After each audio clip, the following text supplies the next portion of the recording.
Alright, so here we are again. 70s Shovelhead. I call it a 72 just because that's what I think a majority of the parts are. But, you know, most of your Harley Davidsons from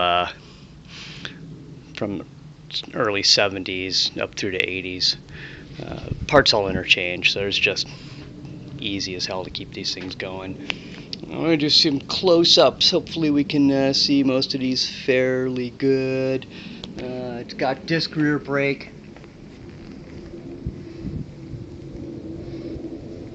Got the 4-speed transmission. Right now it's kick only. You could change that with changing the clutch basket out and convert it over to an electric start if you wanted to. I just never got around to it.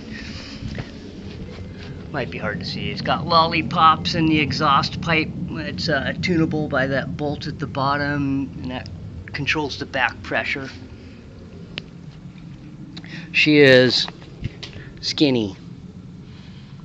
So when you're sitting on her, you look down and there's the engine and components and stuff like that, just sitting there right between your legs. Did some mods on the carburetor. It's it was a new carburetor when I got the bike, so I'll say it's a fairly newish carburetor. I created these little knobs and stuff like that. Did some little mods here so you can tune your whole carburetor by hand. You don't really need any tools to work on it, which is really nice. That way if you have to take off your float bowl or something like that, again, everything just kind of comes off by hand. There's one tool you need for up inside there. Carry it with you, and you could change jets on the side of the road if you really needed to or wanted to. It's got the hydraulic push rods, lifters, stuff like that. It's points. It's not electronic. It's old school.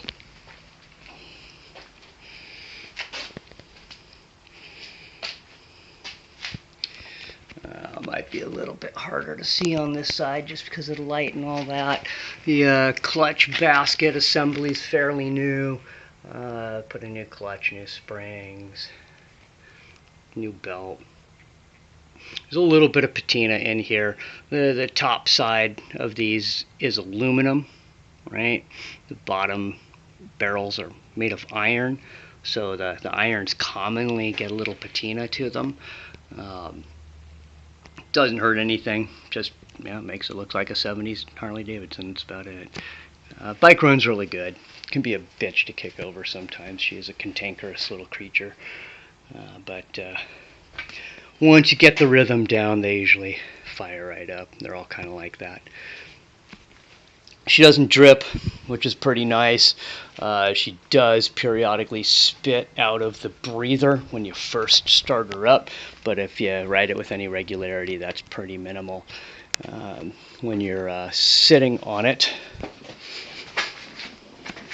your speedometer, for legal reasons, sits right there, so it's not something that sits there when you're riding on it. It's kind of, like I said, it's just, how fast am I going? Yep, there for legal reasons. Alright, so there we go. Hopefully that helps give a little idea.